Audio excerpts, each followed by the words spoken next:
Today's topic relates to menopause and the changes that women experience throughout their lives. It's funny how my first thought was to say this episode is for the ladies, but I don't actually believe that. I truly believe the more we create conversations around topics like menopause, the better we'll all be for it. One of the greatest gifts we can give each other and ourselves is understanding. You might be a woman going through this journey yourself. You might have a mom or wife or aunt or a mentor going through this. Or perhaps this is something that is part of your future. It's part of life and part of who we are as women, and it affects us all. And that's why I wanted to have this conversation. So, gentlemen, I welcome you to listen and to learn and to share this with the women in your life who could benefit from this episode.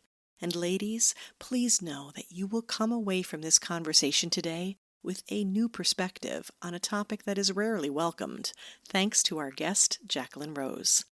I'm so pleased to welcome her to the Positively Living podcast. Jacqueline is a wife and mother of 5 who was multitasking and juggling life, work, family, and so many responsibilities until she discovered Yoga Nashit, yoga for women's health. Through her studies and teaching, she has been able to develop a deeper understanding, awareness, and connection to her body, how it works, and how it naturally changes over time. Using yoga tools and techniques, Jacqueline has found practical ways to create balance and manage expectations despite her very busy life. Her mission now is to support and empower women to improve their own health and well-being. She specifically works with women on their menopause journey, helping them navigate this time with ease and confidence. Jacqueline qualified as a Yoga for Pregnancy instructor at the Wingate Institute in 2014. She qualified as a Yoga Nashit instructor in 2017 with Mira Atsi Padan, founder of Yoga Nashit. In 2019, she qualified as a therapeutic yoga instructor at Campus Broshim School of Integrative Medicine, Tel Aviv University. Jacqueline moved to Israel from London, England in 1998. She now lives in Modi'in with her husband and 5 children. Jacqueline wants to create awareness, deepen understanding, and strengthen the power of the body-mind connection for women. She is passionate about educating women about their hormones specifically and how they affect every area and every stage of their lives. Today we're digging into this topic and busting 3 important menopause myths. We talk about how important self-awareness is, a repeat concept from other podcast episodes, and how the menopause journey includes much more than we realize and can impact women physically, emotionally, and cognitively. As with anything health-related, you'll want to see an appropriate healthcare professional to guide you, and Jacqueline has a wonderful free gift to help. A doctor's appointment checklist for women who need to address their menopause symptoms. You can request a copy at theyogaroom120.com. That's theyogaroom, all one word, 120.com, /dr-checklist. I will include the link in the show notes. It is so important that we come to understand and accept what hormone fluctuation can do to our bodies, and I hope you are both educated and encouraged by Jacqueline's take on it. You're listening to the Positively Living podcast. I'm your host, Lisa Zaratny, founder of Positively Productive Systems and a coach certified in time and stress management, helping clients make space for what matters most in their lives. Join me each episode and we'll talk about decluttering, stress management, habits, personalized productivity, gratitude, and so much more. I understand the overwhelm of life because I'm a wife, mom to kids and cats, and a former caregiver. I'm here to help you choose what's right for you so you can do less, live more, and breathe easier. Sound good?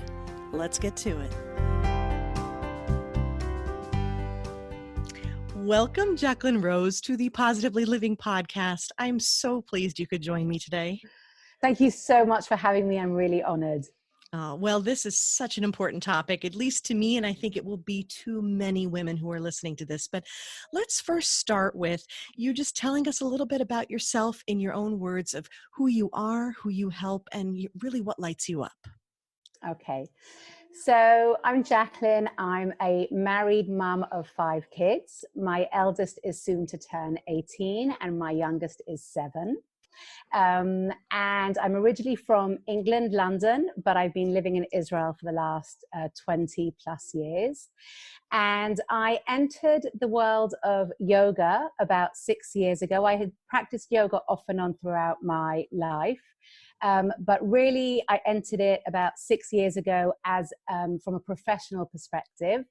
Um, it was after I had had baby number 5, and after our eldest child had actually been sick, and she was in recovery, and I just wanted to do something totally different. I just needed a real change of scenery from what I'd been doing. That juggle, that rat race, that running from work to pick up kids to just everything. I was just like, I need something different. So I entered the world. I decided to study as a yoga for pregnancy teacher. I thought I'd been pregnant a few times. I knew something about that world. So I studied to be a yoga for pregnancy teacher. And it was life changing. It really has started me on a journey that is sort of this long, windy road that I don't really know where it's leading, but it's a very exciting journey. I realized that after I had done that program, I really wanted to pass on this message of what it really meant to be pregnant, how to give birth in a way that was much more intuitive to a woman's body. Which is something that I hadn't known all those times that I had been pregnant and I had given birth. And from there, I went on to study a form of yoga called Yoga for Women's Health. In Hebrew, it's called Yoga Nashit. And it's developed by a woman here in Israel who also had her own health journey, but for the last 15 or so years has been doing teacher trainings and has grown this very big tribe of yoga for women's health, where it's using yoga as a tool to really connect to who and what you are as a woman, understanding that every single day you show up differently because your hormones are different, because a woman is constantly in change. And it's looking at how you use yoga throughout your life cycle. So I spent a year studying that, and that was also really, really profound. And then in the last year or two, I've gone into learning therapeutic yoga as a therapeutic tool, and for pain relief and pain management. And today, my yoga journey has led me to menopausal women. I am 45 and I am definitely in my perimenopause stage. And we'll talk about this hopefully during our conversation. But I'm now really working with women on their menopause journey. Again, using yoga, but I'm expanding it much more into women's health and a holistic integrated approach. Oh, good. And so much of what you are bringing up, first of all, the fact that you've had this journey, and I love that it's gone from pregnancy to menopause, and Yeah, and the thought that's coming up for me is the only constant is change, right? And that is what we're totally. experiencing. But most importantly, I bring this up so many times in the context of productivity, and really everything else that we're trying to achieve is self-awareness, Yeah. and that's what this sounds like. And I loved that idea. Okay, so the topic today we talked about was busting the 3 menopause myths, so I can't wait to get into that. But the idea of using yoga as a tool and a guide, for that self-awareness and to kind of move through these changes. Because Yeah. yeah, I just turned 50 this year. So Oh, so wow. I am definitely in a similar zone to you. And it's you just when you think you figured it out, something has changed. Yes, yes, So yes, yes, totally. Well, so all of my yoga principles or my yoga teaching is based on 3 principles, as you've said. It's the creating awareness of what is going on in your body, mhm. the deepening the understanding of how your body works, and strengthening the body-mind connection. And everything that I do revolves around those 3 principles. I love it. And when we know these, when we deepen and strengthen these things, how does it impact us in terms of this journey? Okay, so the thing that yoga really comes to teach us, and specifically the modality of yoga for women's health, Mhm. is that understanding how your body works, because so many women go through their life winging it. And until there is a problem, until they are called to pay attention to their body, they don't really pay attention. They just sort of get on with it. And maybe that will lead us into sort of the menopause discussion, but it happens way beforehand also. If as a teenager, when you're just starting your menstrual cycle, if you're suffering from PMS, you're suffering from irregular periods, or all those things that are coming up, either you have no idea what's going on, or you go straight to the doctor and it's a sort of cause and effect, right? You are suffering from this, let me give you medication to make you normal. Or, as a woman, if you are going through the reproductive, trying to get pregnant phase, it's also, either you find it easy to get pregnant and it's just sort of, you're doing it without really paying attention because it's just sort of happening, or sometimes women don't find it that easy. And then again, they're called to, right, how do I address this? And unless there is a problem throughout your life cycle, most women don't really pay attention to what's going on. And they just sort of go through life, hoping for the best until something happens to force them to pay attention. Right, exactly. They're addressing the problem instead of Yeah, it's the reactive versus proactive kind of approach. And the more exactly. proactive we can be, I'm assuming the more that we're able to perhaps smooth out some of those peaks and valleys a bit, right? And be able to Yeah. anticipate or find solutions quicker, would you say? Yeah, and that's why I love working with women who are perimenopausal rather than women who are actually in menopause, because those women who are perimenopause, the journey of menopause can last, anywhere from 5 to 11 years, give or take. So it's a long time period.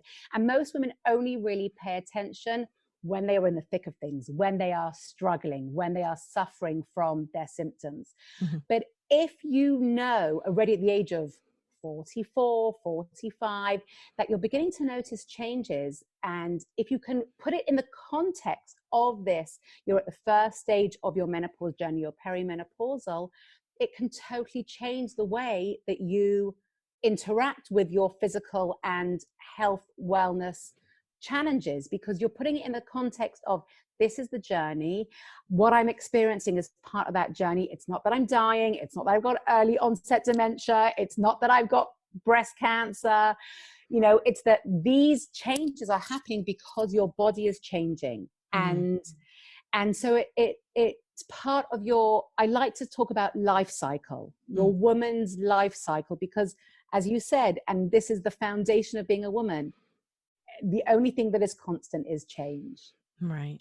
And this actually answers a question that I had, which is, did you consider perimenopause to be part of this journey that you're talking about? So the answer is most definitely yes. And I A think thousand when you, percent. right, and that's when things start to it's always changing, but I feel like that's when things start to change such that it's even easier to notice. And I would love for you to share a bit of what it is that we might be seeing. And I understand it's different for everybody, but I'm Yeah. sure that there are many commonalities. So whatever you can tell us about that. You mentioned the length of time. That was something I researched myself, and I'm like, seriously, how long can perimenopause be? But I would love for you to speak to that, please. So can I go into the busting the menopause myths, and then I think we'll tie it all together. That sounds great because we need to understand what menopause is and what it isn't, and then the flow of the journey. Yes, that sounds wonderful. Exactly. Thank you. Okay, so the first myth that I come and bust when I talk to women and I do these workshops is that menopause is only for women 50 plus. Mm. This relates to the understanding it as a journey. It really is that there are three clear stages of menopause. There is perimenopause, which can be all the preliminary years where things begin to change, but you're not quite sure. And, you're beginning to notice certain physical, emotional, cognitive changes, but you go to the doctor says, runs all these tests and everything is fine, but you don't feel fine. There are definitely things that are changing. So that's sort of the perimenopause. Then you've got the menopause phase. Now, do you know what menopause really is? Menopause is a date in the calendar year.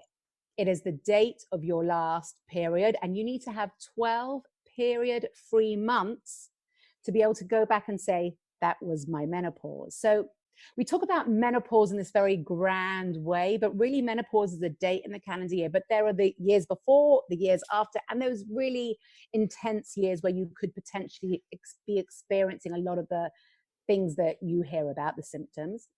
And then a year or two or a few years after you've actually experienced menopause, you enter the postmenopause years. Now, I personally don't like the word symptoms. I prefer using the word side effects. Symptoms is you have a disease, these are your symptoms, let me give you this treatment. So menopause is not a disease. Menopause is a natural life stage. So I prefer to use the word side effects. The side effects can last for a long time and they can be very real. And, 20% of women can really experience debilitating, daily function impacting side effects. And they can last for a while, but once you eventually come out of that phase, you enter postmenopause. And postmenopause is that time of life where you know who you are, you have the confidence of age, of wisdom, of knowledge, of stepping into the truest essence of who you are. And that is sort of the path, the journey of menopause is really for that stage of life, that post-menopause stage of life. So the first myth that I really try and bust is that menopause is for 50 plus. It is not. It is this long journey, and be aware that perimenopause can be those beginning years of where you begin to notice the changes. Mm-hmm.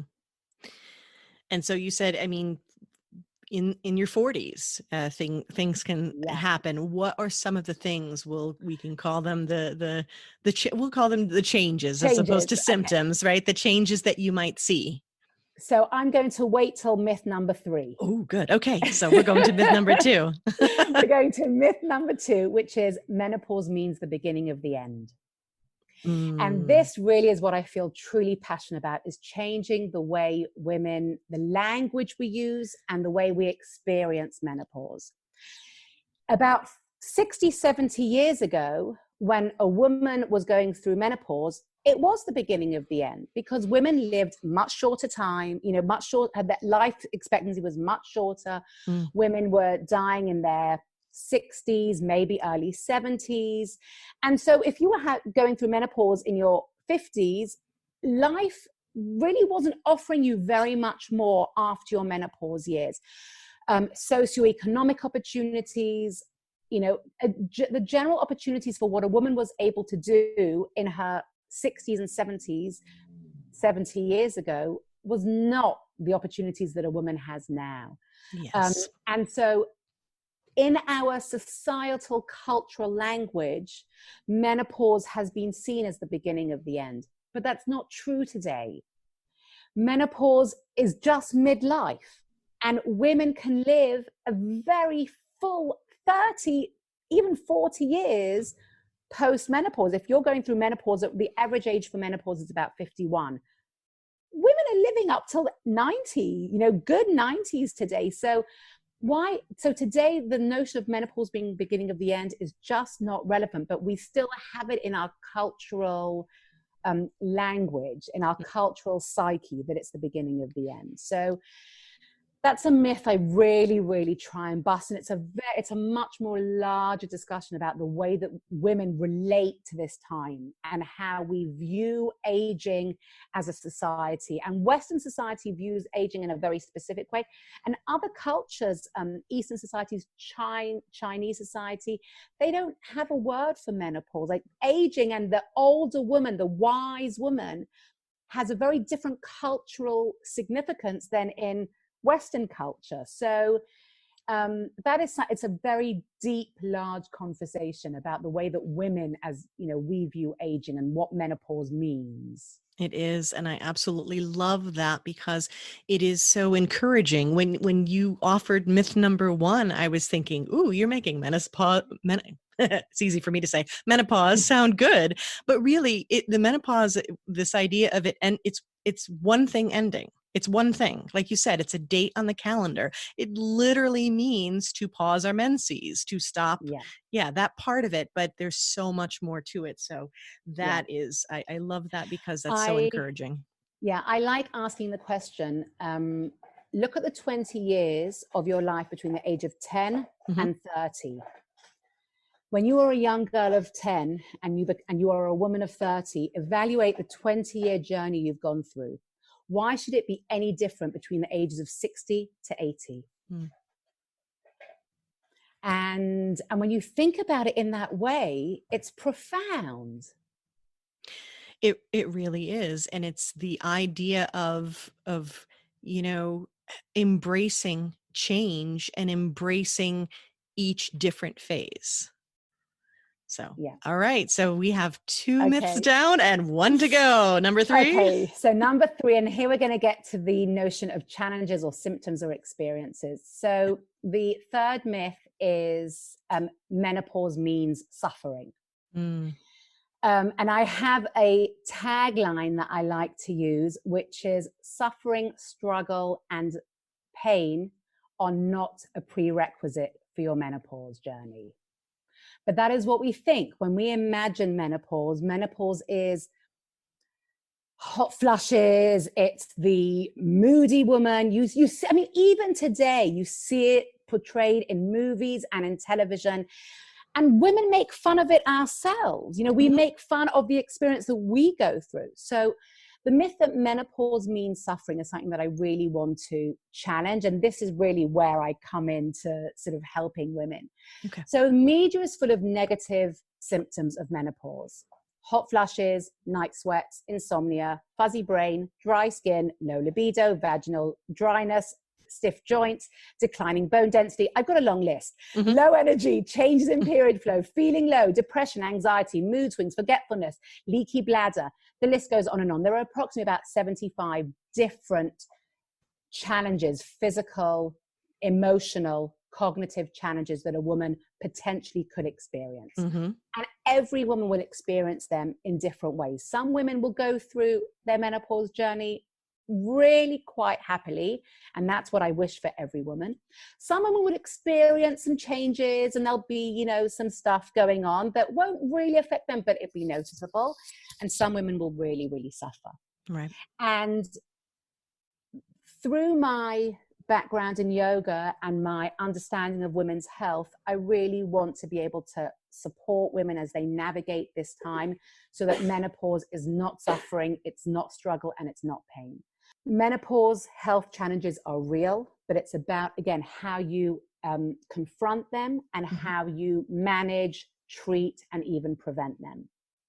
And I need to ask on behalf of everyone, is on that long, long list, is weight gain on that list? Yes, yes, Okay. yes, yes, yes, yes, yes. Weight Asking gain. for a friend. No. Some of my best friends.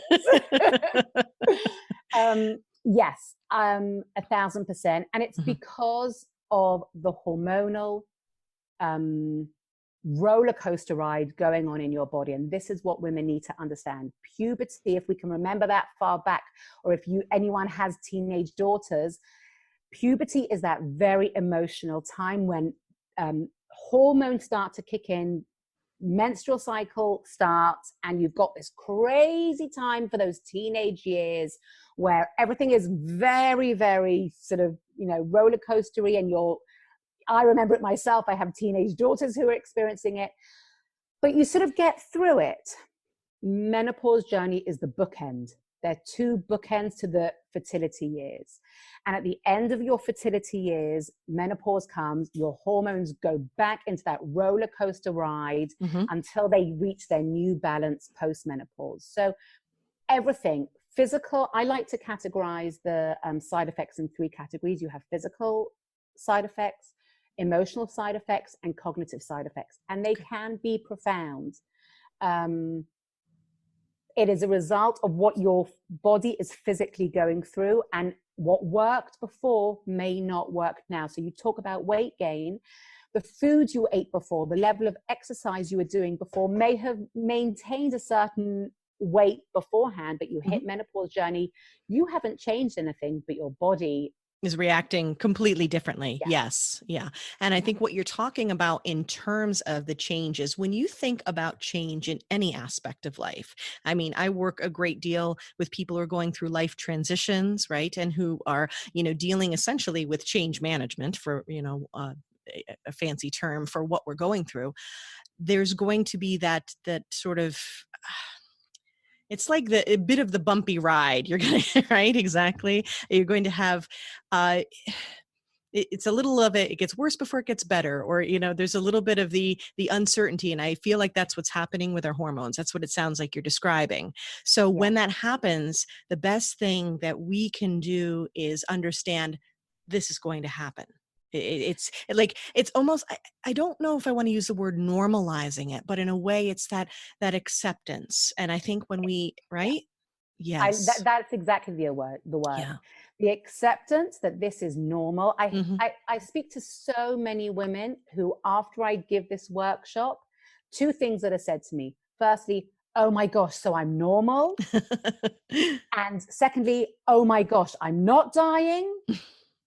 Because menopause challenges, menopause symptoms can be so profound, and you go to the doctor, and I do not want to bash the medical system. The medical system is fantastic in whatever country you live, especially at the specific time that we're living in. We need to support our frontline workers. Yes.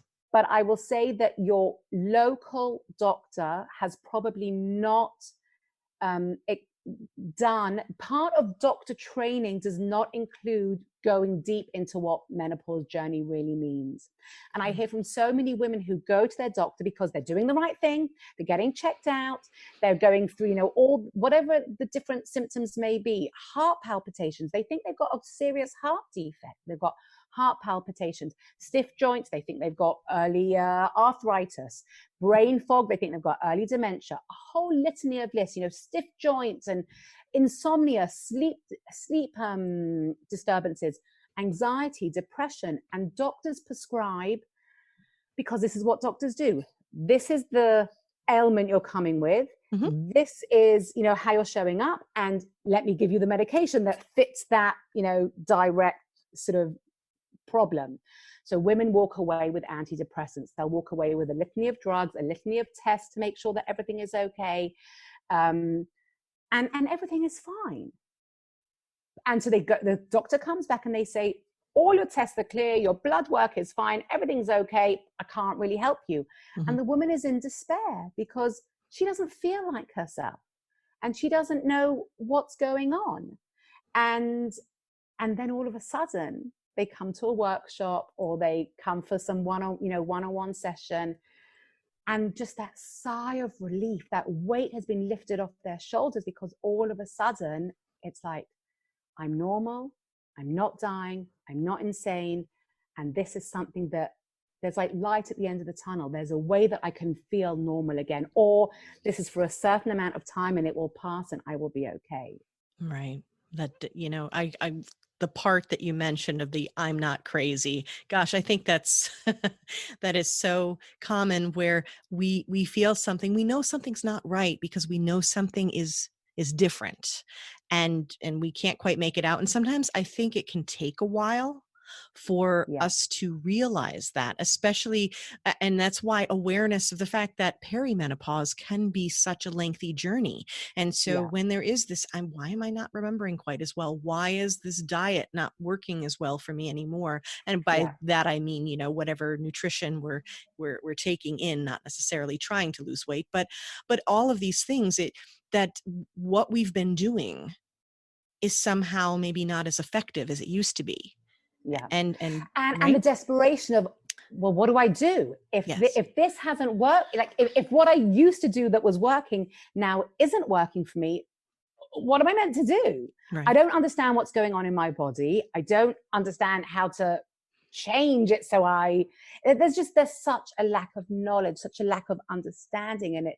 And it's really hurting women. And uh, the physical side effects are very obvious. You know, women, we do talk about that a little bit. There is a little bit of a discussion about it, and Hmm. it's the physical challenges are very obvious.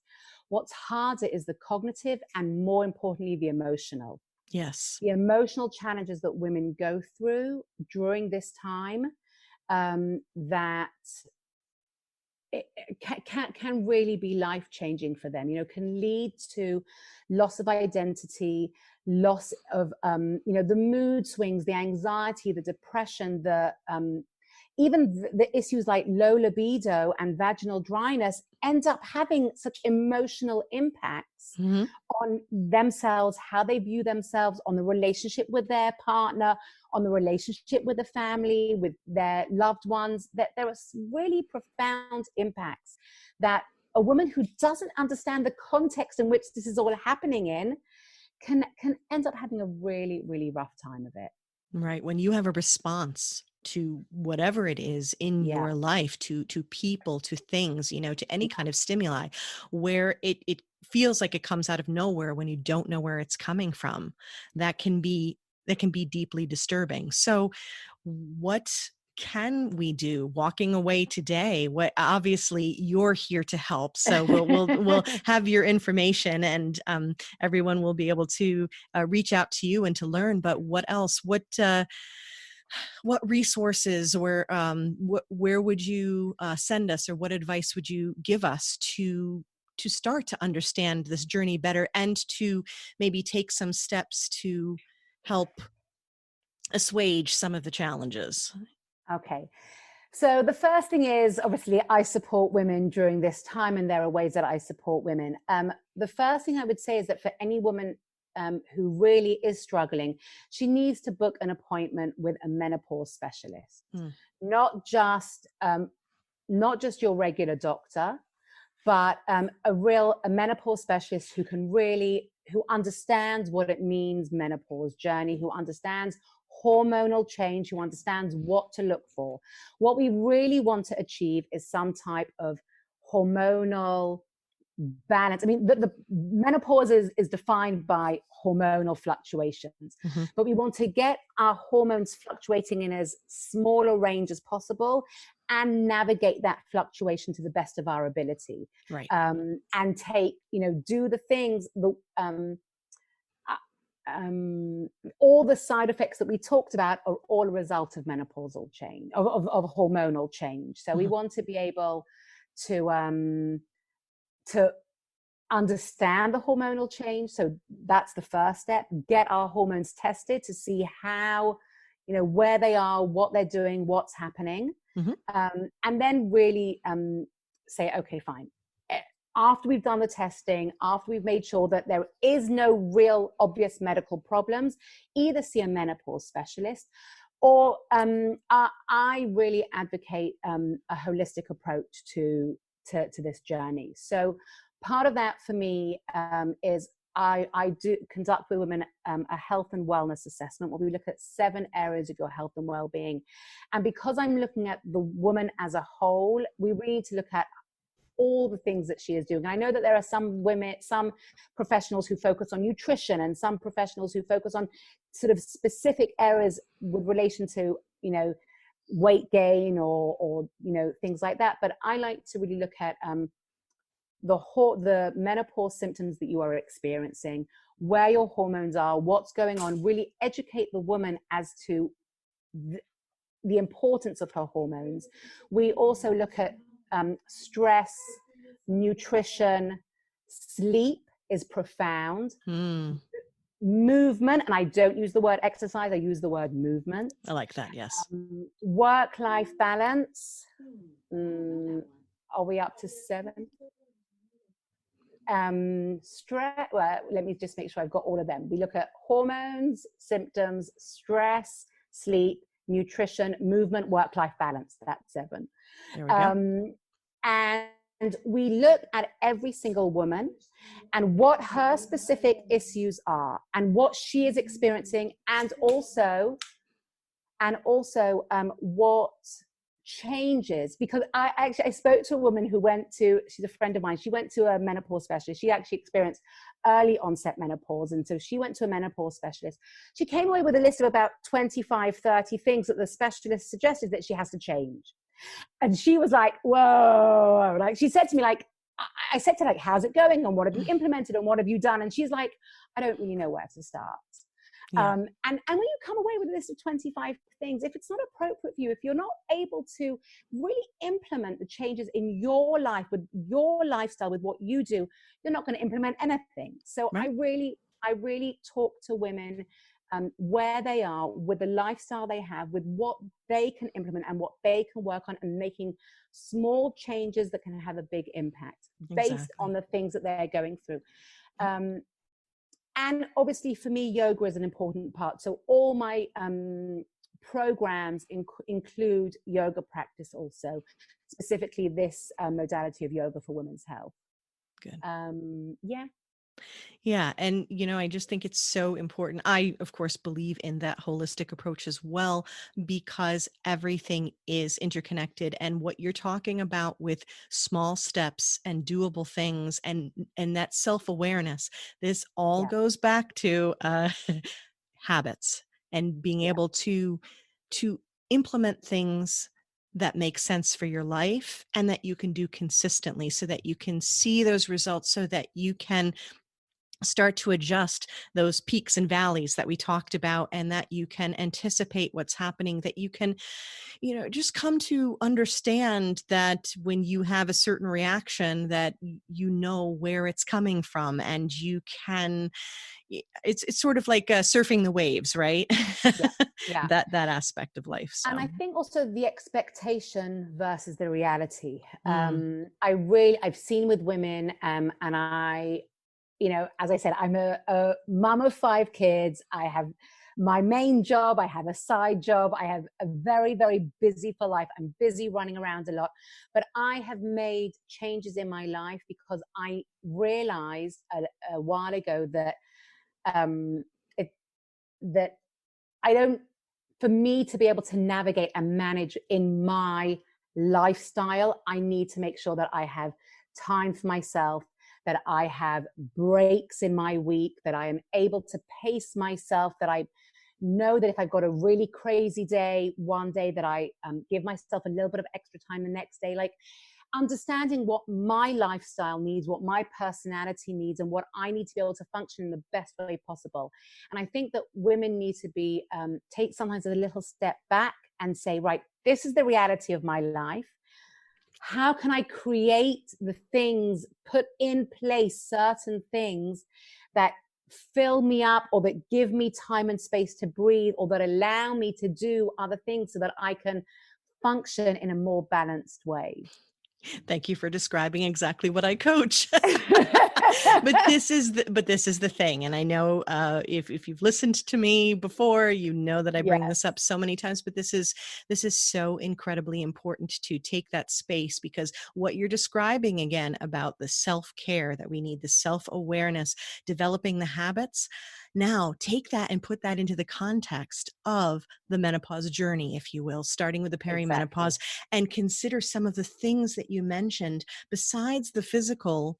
That cognitive, that comes up, to my mind, quite a bit, because we still want to be on point with whatever we're doing, whether it's professionally or with our families. And it can be difficult when we have hormones that are impacting that. So giving ourselves more space, Yeah, changing the systems that we have, so that, it's, eh, I don't want to say easier to remember, but that we have a way to create backups for remembering what we need to do.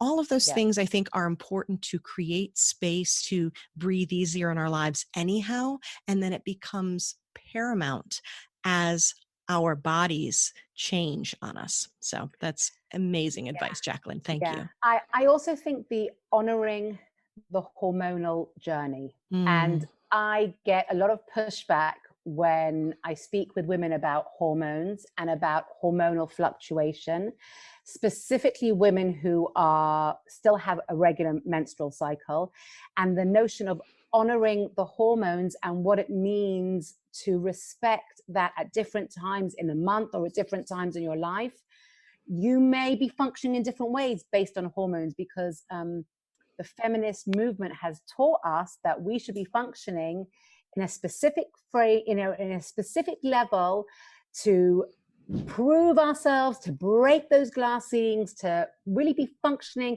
and be able to do everything and to achieve everything every single day of the month, every single month of the year.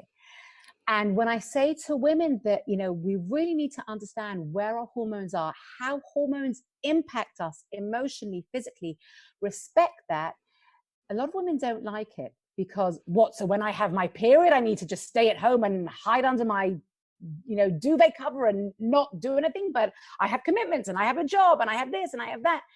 And I'm like, yes and no, you need to, a woman who is denying her hormonal fluctuations and understanding what that means is going to end up more often than not with some health challenges. Right. Suffering far more. And that pushes, like anything else, that pushes to burnout. I think the idea of honoring any kind of fluctuation we have, any kind of time in our life, and this is one specific one that we go into naturally. I think that was so important that you said this is a natural thing. So when we do that, when we honor it, it means saying, well, how do I function right now? Am I struggling in some ways? Like you said too, this is very different for everyone. So it's really just about asking the question of what feels like too much at certain times. I actually do use my own personal cycle to adjust the kind of work that I do to maximize my productivity, because I've learned that I need to. And I love that you mentioned sleep. I think that's a good place to land. If nothing else, take a nap. But really, it's about honoring where we are and what we're doing, and about elevating it too. So thank you for having this conversation about the menopause journey with us, and not only giving us tactics to use, but a different perspective on appreciating it and appreciating ourselves. I think we need to celebrate who we are and what we're going through at all times. So thank you for that. Oh, no, and amazing. Thank you. This is the perfect time to do what I call the rapid wrap up, have a little bit of fun, a little bit of inspiration. So the first is, the song that always makes me dance is? Oh, goodness. So dance and music is a really big thing in our house. We listen to a lot of 90s boy bands and 80s rock. And I'm having a difficult time choosing this, but I think the Spice Girls, they're a British band, British girl band. They were all about girl power. And Say You'll Be There, it's a really strong dance song. And when I hear it, I just can't not move. So the Spice Girls, love it. Yes. You're my first Spice Girls choice. Good for you. I love it. I think the kids are going to be super embarrassed about that choice, but Okay. Shh, we won't tell them. Okay. Okay. And the quote or mantra that I say either to myself or I share most often is? So being a yoga teacher, but being a very busy person, I saw this once, a friend shared it on Facebook, and I was like, oh my gosh, that is me. I believe in peace and love, but I say F-U-C-K quite a lot. I love it. See, keeping it real, right? I find it's such a versatile word, and it can be used in so many contexts. It can be a noun, it can be an adjective, it could be, exactly. Yes. I will say that 9% of the time it's under my breath and to myself, but it complements the yoga world and the yoga space that I live in quite nicely. Yes. Well, we'll call it another version of just releasing things, just F it, Exactly. Yes, I love it. Exactly. Okay. And then one of my biggest life lessons came from, this could be a person or an event. So I've really learned over my life journey and from, family and from things that we've experienced is that everything that happens in life is a stepping stone to the next thing. And even when you don't realize what it is that you're doing, and sometimes there's not very much clarity on what's happening, as you go through, when you look back in hindsight, you say, oh my gosh, now I get it. Yes. And I think that trust in whatever it is that you're going through, Yeah. it has meaning, it has opportunity. I think that's beautiful. Yeah. I mean, Well, I've really seen it in my life. I've seen it in my husband's work life very clearly. I see it mhm, with my kids, also trying to educate my kids that things that seem like a failure are actually not that. The thing that they didn't get or the thing that they thought was the way to do it and it didn't work out mhm, just mhm. ends up being just a stepping stone to the next thing. Life is a long and windy road. I really see that so often. And it's not a straight line from, here to there. Right. So, yeah, so everything is a stepping stone. And it's such a good reminder in the context of what we talked about today and to our journey as women. So thank you for Yeah. that. And lastly, what or whom are you grateful for today, Jacqueline? Ooh. I really am grateful for the awareness and the acceptance that I have for the things that I go through, and that I can pass that on to my family. That Mm, not everything is always going to work out the way that you hope, dream, plan. And when you come to that with the expectation of what you really want, sometimes it can be a bit of a disappointment. And so if you take that space and you say, you trust in whatever the higher power is that you connect with, mhm. this that this is the plan, or that you don't know the plan but you're willing to be led, there's the acceptance, there's the breath, there's the space, there's the trust that someone out there is watching your journey. I think that thought makes me hopeful and grateful. Yeah, grateful for the journey. I love it. And I am grateful for you and that you joined us Oh, thank today. you. So you have something that you can offer listeners, and where Yes. we can find you online. Let us know that, please. Yes, so you Okay. can find me online everywhere at the Yoga Room 120. So that's one word, the Yoga Room 120. So Facebook, Instagram, and my website are Okay. all the Yoga Room 120. 120 is a numbers, 120. And today I want to offer all the listeners a freebie, which is the doctor's appointment checklist. So as I mentioned, that often women will go to the doctor and they will really come out unsatisfied by their experience. And I have prepared a checklist of the things that you want to write down before you go to the doctor, the things you want to pay attention to, the changes that have happened in your body, and the questions to ask when you actually get into the doctor, so that you go to this doctor's appointment, which for some people, if you're going to your local doctor, it's a 10-minute appointment and that's it. And you want to be able to really maximize that time. So you can access it. I don't know how we're going to make it available for the listeners, but that is the freebie that I'm offering for everyone to have this doctor's appointment checklist that they can prepare for their appointment to the best of their ability. Yes, and we need to be our own advocates. And like you said, doctors may want to help us, but they might not be, as well versed in this. But you need to start with them, and that's the right place to start. So this gives you an opportunity to be efficient with your time, and also too, if you are experiencing, changes, and some of them are cognitive, I highly recommend having a checklist to go to your doctor anyhow.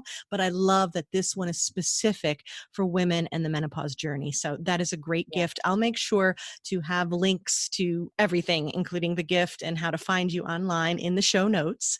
So Amazing. thank you, Jacqueline, for shining your light in this world and for sharing it with us. I appreciate Oh, you. Lisa, it's been such an honor. It really has. And thank you for all the work that you're doing to help support women. Well, thank you. Do the best you can until you know better. then when you know better, do better. Maya Angelou. Thank you for joining me on the Positively Living podcast. Your time is precious, and I'm honored you chose to spend it with me.